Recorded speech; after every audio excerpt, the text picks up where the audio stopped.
ಶುದ್ಧ ಗುಣ ಪೂರ್ಣ ಚಂದಿರ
ಬರುದಿಲ್ಲ. ದಿನದಿಂದ ದಿನಕ್ಕೆ ಸಂಖ್ಯೆ ಬದಲು ಮಾಡ್ತಾ ಇರು. ಹಾಕುವಾಗ 500,000 ಹಾಕು ಅಂತ ಹೇಳಿಲ್ವಾ? ಇವ ಪ್ರತಿನಿತ್ಯ 5 ಹಾಕ್ತೇ ಇರುವುದು. ಹೌದು, ಬರುವುದಲ್ಲ, ಇವ ಜೀವಮಾನ ಬಿಡುವುದಲ್ಲ. ಸತ್ಯ ಇವತ್ತು 25-52 ಎಷ್ಟಾಗ್ತದೆ? ಮತ್ತೆ ಹಾಗೆ ಹಾಕಿದ್ರೆ ಬರುವುದಿಲ್ಲ. ತಿರ್ಸಿ ಹಾಕಿದ್ರೆ ಒಂದ್ ದಿವಸ ಆದ್ರೂ ಪಡಿತದೆ. ಕೊಟ್ರೆ ಮಾಡ ಪಂಚಾಂಗ ಕಳಿಸಿ ಮಾರಾಟ ಮಾಡಿಸ್ತೇನೆ. ಸುಳ್ಳಲ್ಲ ವಾದ್ಯ ಅಂತ ಇದ್ರಲ್ವ ಮರ? ನಮಗುಂಟು ನಂಗುಂಟೆ. ನಾವು ಮೂವರು ಬಂದವರು ಹೌದಾ? ಎಲ್ಲ ಕಾರ್ಯಕ್ರಮದಲ್ಲಿ ಭಾಗವಹಿಸಿದ್ದೇವೆ. ತೋಣಿ ವಿಹಾರ ಕಾರ್ಯಕ್ರಮದಲ್ಲೂ ಭಾಗವಹಿಸಿದವರು ನಾವು. ನಮ್ಮ ದೋಣಿ ದಡ ಸೇರಿತ್ತು. ಆದ್ರೆ ಏನ್ ಮಾಡೋಣ ಹೇಳಿ, ನಮ್ಮತ್ತೆ ಮಕ್ಕಳಿರುವಂತಹ ದೋಣಿ ಈಗ ಬರ್ತದೆ, ಇನ್ನೊಂದು ಗಳಿಗೆಯಲ್ಲಿ ಬರ್ತದೆ ಎನ್ನುವ ನಿರೀಕ್ಷೆಯಲ್ಲಿಯೇ ಕಡದತ್ರ ಬಂದಾವಾಗ ಕಡದಬ್ಬರ ಹೆಚ್ಚಾಗಿ ದೋಣಿ ಮುಳುಗಿತ್ತು. ಪೂರ್ವಿ ನೀರಿಗೆ ಬಿದ್ದಳಲ್ಲ. ಯಾಕೆ ತಲೆ ಬಿಸಿ ಮಾಡ್ತೆ ಮರಯ್ಯ? ಅವ ಪೂರಿ ನೀರಿಗೆ ಬಿತ್ತ ತಲೆ ಬಿಸಿ ಅವನಿಗೆ. ನಾಳೆ ಬಿಸಿಲಿ ಒಣಸ ಮಧ್ಯಾಹ್ನದವರೆಗೆ, ಆಮೇಲೆ ಎಣ್ಣೆ ಬಿಟ್ಟು ಚೊಯ್ ಅಂದ್ರೆ ಸರಿ. ನಿನ್ನ ಅಪ್ಪ ಕಟ್ಕೊಟ್ಟಿದ್ದ ಪೂರಿ ನೀರಿಗೆ ಬಿತ್ತಂತ ಅಲ್ವಾ?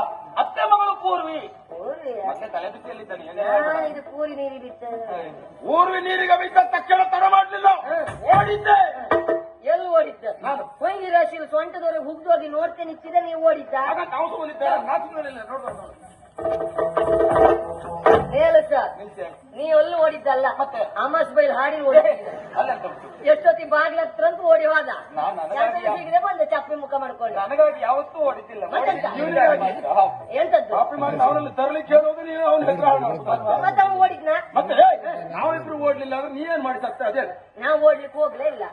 ನೀವಿಬ್ರು ಓಡುವಾಗ ನಿಮ್ಮ ಕಾಲಡಿ ನಾ ಸಿಕ್ಕಿ ನಾ ಹೊಂಗಿ ರಸಿ ಹುಗ್ದೋದ್ರೆ ಮಾಡ್ಕೊಳ್ಳುವಂತದ್ದು ಅಲ್ಲ. ನಿಮ್ ಜಾತಿಯವರು ಇದ್ರಲ್ಲ ಹೊರದಾಡ್ತ. ಅದು ಚ್ವಾಣ ನನ್ನ ತಿಂದ್ರು ತಿಂತದೆ. ರಗಳೆ ಬೇಡ ಅಂತ ಹೋಗ್ಲೇ ಇಲ್ಲ. ತೊಂದ್ರೆ ಇಲ್ಲ. ನಾವು ಮೂವರು ಹೋಗದ ಇದ್ದರೇನು? ಅನಾಮಿಕನಪ್ಪ ಅಲ್ಲಿವರೆಗೆ ಬಂದನಲ್ಲ ಅಲ್ವಾ? ಬಂದಂತ ಆಕೆಯನ್ನ ಮೇಲೆತ್ತಿ ತಂದನಲ್ಲ. ಎಷ್ಟು ಜಾಗ್ರತೆಯಿಂದ ಮೇಲ್ ತಂದು ಆ ಬೇಕಾದಲ್ಲಿ ಬ್ಯಾಡ್ದಿದ್ದೆಲ್ಲ ಅವ ಹಾರಿ ಹಾರಿ ಒತ್ತಿದ್ನ. ಸಾಮಾನ್ಯವನಲ್ಲ. ಉರುಗಾಯಕ್ಕೆ ಉಪ್ಪು ಸುಣ್ಣ ಎರಡೂ ಎರಚುವ ಎಂತಕ್ಕೆ ಅಂತಕ್ಕೆ ಕೇಳಿದೆ. ಹಾಗೆ ಒತ್ತಿ ತೋರಿಸುದು ಬೇಡ, ಗೊತ್ತಾಗ. ಮತ್ತೆ ಅವ ಒತ್ತಿದ್ದು ಸುಳ್ಳ? ಒಳ್ಳೇದು ಒಳ್ಳೇದು, ಪ್ರಾಣವನ್ನು ರಕ್ಷಣೆ ಮಾಡಿದ್ದಾನೆ. ಆದ್ರೂ ಒಂದು ನನಗೆ ನೋವು. ಏನು? ನಾನು ಮದುವೆಯಾಗಬೇಕಾಗಿರುವಂತಹ ಹೆಣ್ಣಿನ ಮೈ ಮುಟ್ಟಿದ್ದಲ್ಲ ಮಾರಾಯ. ಯಾಕೆ ನೋವು ಮಾಡ್ತೆ ಮಾರಾಯ? ನೀ ಮದುವೆ ಆಗೋ ಹೆಣ್ಣಿನ ಮೈ ಯಾವ ಮುಟ್ಟಿದ್ರೆ ತಪ್ಪ? ಸರಿ ಉಂಟು ಅವ ಮುಟ್ಟಿದ್ದು. ಸರಿ ಇಲ್ವಾ ಕಾಪಿ ಮಗನೇ, ನಿನಗೊಂದು ಸದ್ಯ ಮದುವೆ ಮಾಡಿಸ್ತೇನೆ. ಮದುವೆ ಮಾಡಿಸಿದವಾಗ ನಿನ್ನ ಹೆಂಡತಿಯ ಮೈಯನ್ನ ಅವ ಮುಟ್ತಾನೆ. ಅವಾಗ ನೀ ಏನ್ ಮಾಡ್ತೀವಿ? ಒಳ್ಳೆ ಅವಳು ಬಿಡ್ತೆ, ಮತ್ತೊಬ್ಬಳು ನೋಡ್ತೆ. ಯಾಕೋ? ಮತ್ತೆ ಅವಳು ಮುಟ್ಟೆ ನಾ ಮದುವೆ ಆಗುದು ಹತ್ತೊಂದು ಇದಕ್ಕೆ. ಯಾರ್ಯಾರು ಮೈ ಮುಟ್ಟು ನಾ ಮದುವೆ ಆಗುದಾ? ಅಂದ್ರೆ ನೀನು ಮದುವೆ ಆಗ್ಲಿಕ್ಕಿಲ್ಲ, ನಾವು ಮದುವೆ ಆಗ್ಬಹುದಾ? ನಿಂಗ್ ಗೊತ್ತಿಲ್ಲ. ಯಾಕೆ? ನೀನ್ ಹುಡುಗಿ ನೀರಲ್ಲಿ ಬಿದ್ದಿದ್ದಲ್ವ, ಮುಟ್ಟಿದೆಲ್ಲ ತೊಳೆದೋಗುದಿಲ್ಲ. ಅವಳು ನೀರಲ್ಲೇ ಬೀಳ್ತಾಳೆ ಅಂತೇಳಿ ಆದ್ರಷ್ಟು ಕಷ್ಟ ಬೇಕಿತ್ತ? ಹೇಗೂ ಅವಳು ಸಮುದ್ರಕ್ಕೆ ಬಿದ್ಲ, ದೊಡ್ಡದೊಂದು ಕಲ್ ತಕೊಂಡೋಗಿ ಅವಳು ತಲೆ ಮೇಲೆ ಇಡುದು. ಅವಳು ಮಲಗಿದ್ದಲ್ಲೇ ಪಾಪ ಸಮುದ್ರ ನೀರೆಲ್ಲ ಕುಡಿದು ನೀರು ಬತ್ತಿ ಹೋಗ್ತಿತ್ತ. ಜಾಗ್ರತೆ ನಮ್ಗೆ ಎತ್ಕೊ ಬರ್ಬೋದಿತ್ತಲ್ಲ. ಮನೆ ಮನೆ ಅಣ್ಣಪ್ಪ, ಅವನಕ್ಕೆ ಮಂಜ, ಎಷ್ಟು ಮೂರ್ತಿ ಸುಬ್ರಾಯ. ಅಣ್ಣಪ್ಪ ಅಣ್ಣಪ್ಪ ಅವನಲ್ಲ ನೀನು. ಏನಂತ ನೀನು ಅಲ್ಲಿ ಕಲ್ಲಿಡುದು ತಲೆ ಮೇಲೆ. ಮಳ್ಳ ಶರದಿಯ ನೀರನ್ನು ಕುಡಿದು ಬತ್ತಿಸುವುದಕ್ಕಾಗ್ತದ? ಶರದಿಗೆ ಬಿದ್ದವರ ತಲೆ ಮೇಲೆ ಕಲ್ಲಿಟ್ರೆ ಏನಾಗ್ತದೆ? ಒಂದು 4 ಏಡಿ ಕಚ್ಚಿಕೊಂಡಿದ್ದೆ ಬಿಟ್ರೆ ಜೀವಂತ ತರಲಿಕ್ಕೆ ಆಗುದಿಲ್ಲ, ಹೆಣ ತರಬೇಕಾಗ್ತದೆ. ಗೊತ್ತಾಯ್ತಾ? ಆದ್ರೂ